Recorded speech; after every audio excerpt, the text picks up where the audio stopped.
And there was a widow in that town who kept coming to him with the plea, "Grant me justice against my adversary."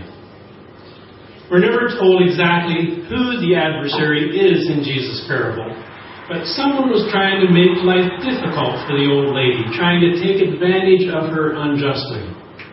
It seems she was all on her own, probably with no children as well as a dead husband.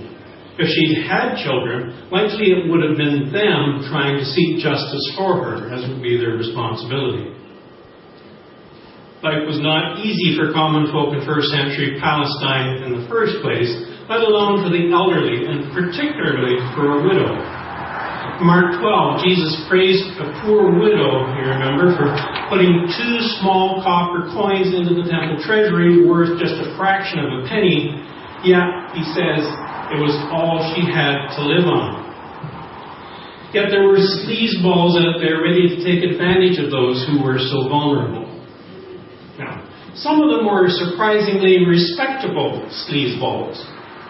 Was it a crooked landlord trying to jack up her rent unreasonably? Or someone craftily trying to steal what little property she had left? Jesus criticized the teachers of the law, the professional scribes or lawyers. Luke 20:47, they devour what? Widows' houses, and for a show make lengthy prayers. Such men will be punished most severely. That's about as close as Jesus comes to calling somebody a sleazeball, I think. Though the injustice isn't specified, it was nevertheless happening, and people could probably think of numerous types of problems the elderly woman could be having. Just as there are adversaries or opponents out there today who deliberately set out to plunder the elderly and the vulnerable. Early this past week, my 95-year-old father received a phone call from an outfit who offered to check his furnace and water heater for upgrades with an offer of a bonus to him. He made an appointment for 4 p.m. a couple of days later. That night he got thinking about it. He didn't sleep too well. He didn't like the sounds of it. He phoned the mayor of West Perth, Walter McKenzie. Walter, in turn, checked with the PUC and phoned Dad back, advising him to lock the doors and not speak to anyone when they came because there were scammers in the area utilizing such tactics. My father also mentioned it to his niece, who lives nearby, who came over with her largish husband at the time. He answered the door instead of my dad and refused admittance when the operators failed to produce a legitimate business card. You may not exactly be a widow facing a crafty adversary, but where are you feeling most vulnerable right now? Who seems to be your opponent? In what way do you most need help? How can you relate to the widow with her plight? There are evil forces at work in society, ready to act unjustly, to prey upon the weak and take what's not theirs, regardless of who they can get it from. Odds seem doubly stacked against the old girl, for not only is she getting unfairly picked upon, the only source of help she can seek is a particularly hard nut to crack. Luke 18:2. In a certain town, there was a judge who neither feared God nor cared about men. This man is completely careless in both the vertical and horizontal dimensions.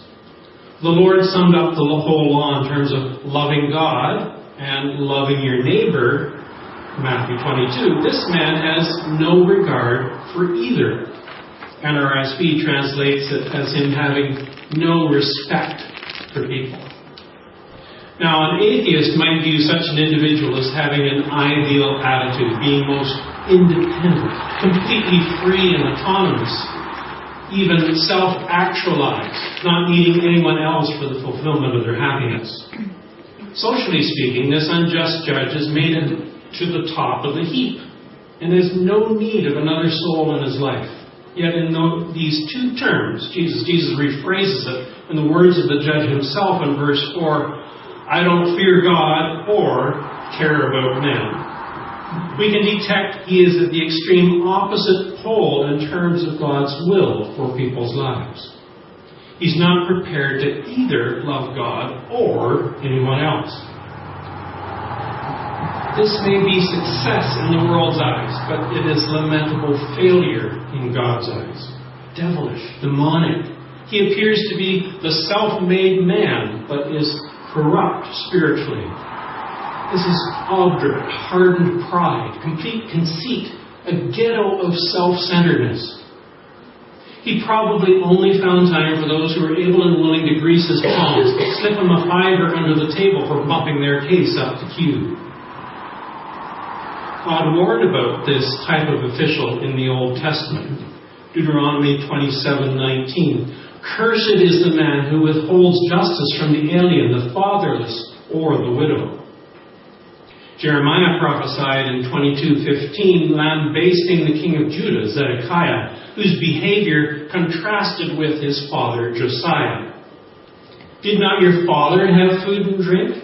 He did what was right and just, so all went well with him. He defended the cause of the poor and needy, and so all went well. Is that not what it means to know me? Declares the Lord. But your eyes and your heart are set only on dishonest gain, on shedding innocent blood, and on oppression and extortion. The official's attitude is a problem because while he doesn't pretend to be above reproach, he views himself as above accountability. That's always a warning flag for corruption. This week, a news item in Christianity Today, over on the right-hand side there, told of the pastor of the third largest church in Europe.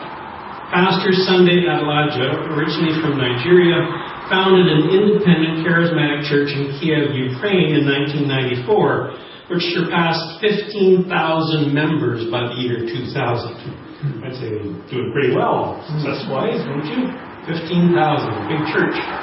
But he's alleged to have had affairs with dozens of women parishioners, 20 or 30 he admitted at one point, and bilked investors of $100 million in a Ponzi scheme. The bishop and administrative leader at the church announced his departure from the church last month, stating that Pastor Adelaja, in writing, categorically rejected our help, humiliating us and saying that we have no power to tell him what to do and how to do it, and that he knows how and what to do. End quote.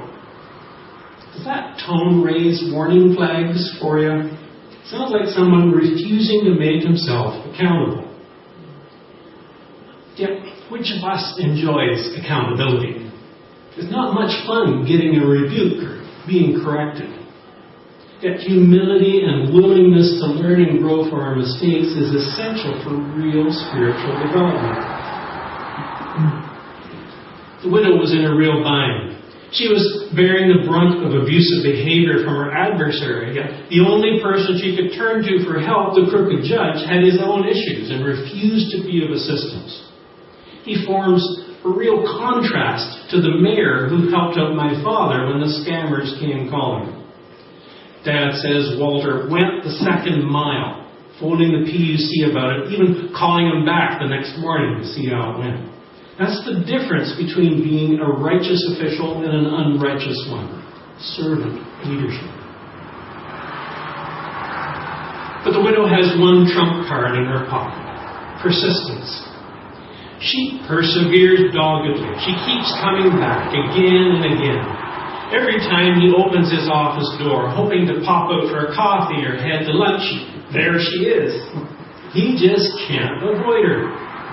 Week 18, 4 and 5. For some time he refused, but finally he said to himself, even though I don't fear God or care about men, yet because this widow keeps bothering me, I will see that she gets justice, so that she won't eventually wear me out with her coming.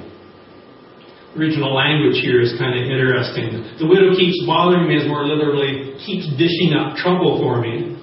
And eventually wear me out with her coming as a sense of to beat black and blue, as in causing bruises under one's eyes.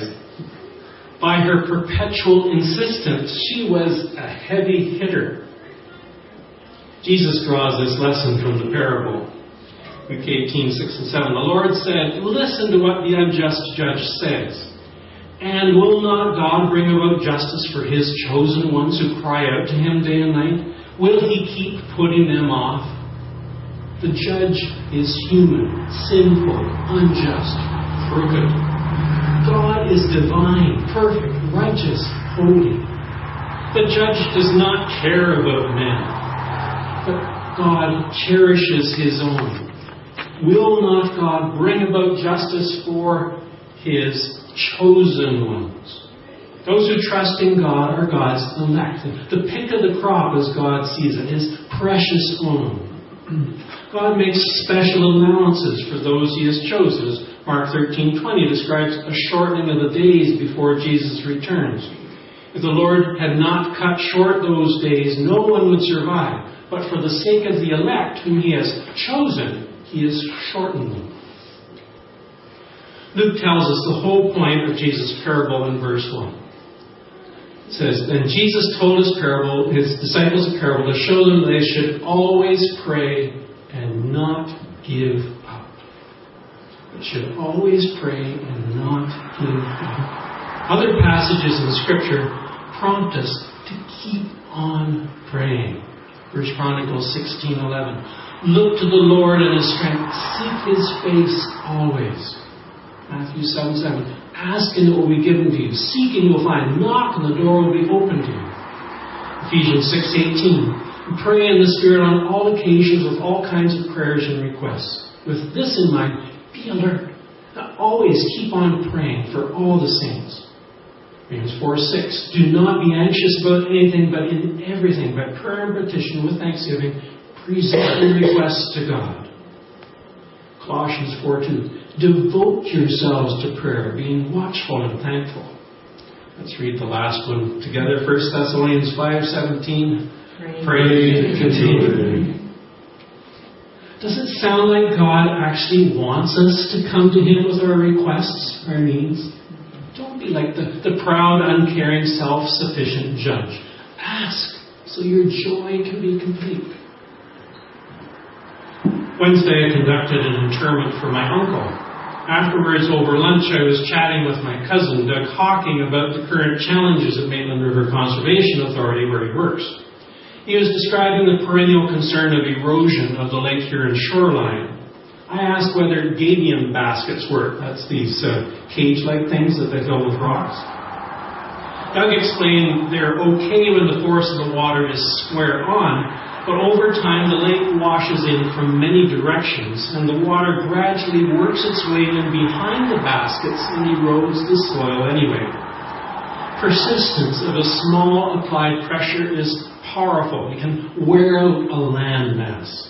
How do you think we got Niagara Falls? After all, it's not an unjust, hardened, uncaring judge we're appealing to when we pray, but a God who loves us dearly, to whom we're his chosen ones. He treasures us more than any loving earthly parent. Jesus assured us in Matthew 7:11, "If you then, though you are evil, know how to give good gifts to your children, how much more will your Father in heaven give good gifts to those who ask him?" Last night we went to hear Bob Goff here in Chapel, invited over to Lions Harbor in Park in Garbage. Bob Goff was talking about the San Diego Padres game, where he lives in San Diego, but he was speaking after, so they invited him to throw out the first pitch, which is quite an honor.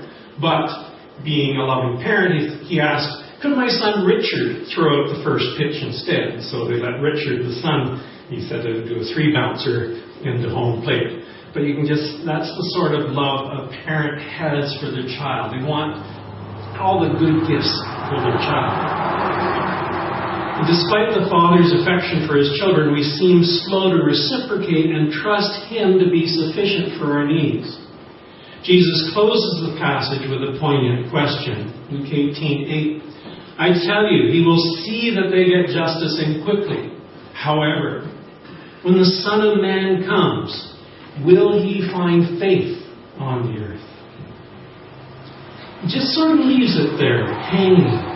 Will he find faith here? Will we trust him? I thought he was talking about prayer. But suddenly, he brings in faith. Faith and prayer are closely linked. A person's prayer life is a barometer of their faith life. If we trust, we will entreat. Conversely, our selfish independence, like that self-focused independent judge, blocks us from intimacy with God. Self-reliance blinds us from seeing God's involvement in our lives. A carpenter was nailing shingles on the roof of a house. He lost his footing and started to slide off. As he was sliding, he began praying, "Lord, oh Lord, help me!" Still, he kept sliding. Again the man prayed, "Lord, oh Lord, help me!" But he kept sliding until he got right to the edge. Finally, a nail sticking up caught hold of his pants. After he came to a stop, he heaved a sigh of relief and said, "Never mind, Lord, the nail's got hold of me now." God delights to hear the prayers of His children. Sometimes we'll be talking on the phone with the kids and we catch in the background the delightful sounds of our grandchildren. Do you suppose God gets a charge out of hearing the sound of our voices calling to Him? George Mueller, in the picture here, is famous for the orphanage. And the whole reason he ran the orphanage was not so much for the orphans, but to demonstrate God's faithfulness in answering prayer. George Mueller wrote concerning his orphan ministry, "The funds are exhausted. We had been reduced so low as to be at the point of selling those things which could be spared. Then a woman arrived who had been traveling 4 days, bringing with her sufficient funds for the orphanage. Mueller and his co-workers had prayed those 4 days for something God had already answered. Under these circumstances, Mueller made the following observation. Quote, that the money had been so near the orphan house for several days without being given is a plain proof that it was from the beginning in the heart of God to help us. But because He delights in the prayers of His children, He has allowed us to pray so long. Also to try our faith and to make the answer so much sweeter."